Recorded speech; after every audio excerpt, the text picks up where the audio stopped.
one of the things Jung said that I love, he said some things that were so brilliant, was that people didn't have ideas. Ideas had people. And when you think that it's like, I think this is so funny, it's like Dawkins' idea of the meme. You know, some of you, how many of you read Dawkins? He's, you know, yeah, okay, so Dawkins has this idea of meme. It's so funny to read Dawkins because he's like 20% of the way to being a Jungian without even knowing it. And so he's produced this idea called meme, which is they're ideas. A meme is an idea that sort of has an independent existence in a sense because it can infect different minds or move from mind to mind. And he kind of thinks of it more like a fad. Well, the archetypes are memes, except they're no fads. They're memes that have lasted for like 20,000 years, or maybe 20 million years. We have no idea how old they are.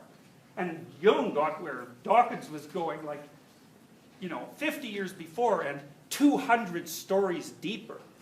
So it's so funny to read Dawkins because what he is searching for has already been figured out by Jung, but he's so prejudiced against any kind of religious thinking that there's no way he'll ever find it. So one of the things Jung did was he deeply, deeply studied the substructures of thought. So for Jung, like, you know, we talked about Piaget a bit, and we said, for Piaget, you kind of built your brain from your body upward. Brilliant idea, it's so smart. But Jung has a lot of Piaget in him. It's more implicit. But for Jung, not only was the substructures of your thought biological, and so therefore based in your body, but your body was also cultural and historical.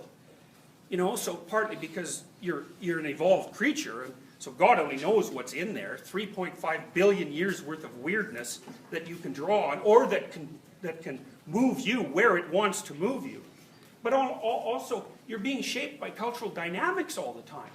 And human beings in particular, like we're just watching each other like mad all the time to see what we're up to, what people think of us, how we should be behaving, are we being boring, are people attracted to us? It's like we're social right to the core. And that's another way that you can understand an archetype. It's like part of the archetype is that we are social to the core. So we're interested in other people, and more if you're extroverted, and less if you're introverted, but it doesn't matter. By the standards of, say, solitary animals, we're so social it's just unbelievable. And so that's built in. It's built in. What's built in is that you find that interesting. That's the archetype. The archetype is whatever it is that makes you find that interesting. It's beyond your control. Like if you're extroverted, you're interested in people. You didn't decide that. It decided it for you. The question is, what is it? Well, it's your brain, your limbic system, whatever the hell that means. Like, we don't know what that means.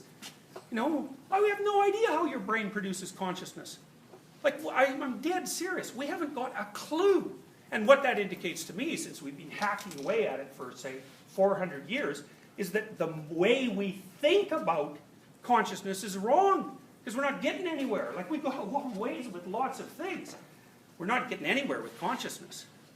Okay, so back to the archetype. So, because I can tell you how these things arise to some degree. So, you're interested in other people, say. And so, you're interested in them because they're unbelievably useful resources, right? Because they know things, they have resources that you want. Plus, you want even subtle things from them. You want their attention, you want to play with them, you know. There's all sorts of things that you need and want from other people. So these social interactions are incredibly valuable and informative. But the information is interesting because part of what every single person is constantly broadcasting to every other person is how to behave. So now, if you meet someone and let's say you find them interesting, well, I can tell you that the more ideal they are, assuming you're not too warped, the more ideal they are, the more you're going to be interested in them. Because that actually is what defines ideal. Like, as you become ideal, you could say that is also the same as becoming high status. As you become ideal, then you're interesting to people. So that's interesting, because what that means is that you can read off people's interest to find out when you're deviating from the ideal. And they don't even know what the ideal is. The ideal is that to which their attention is inexorably drawn.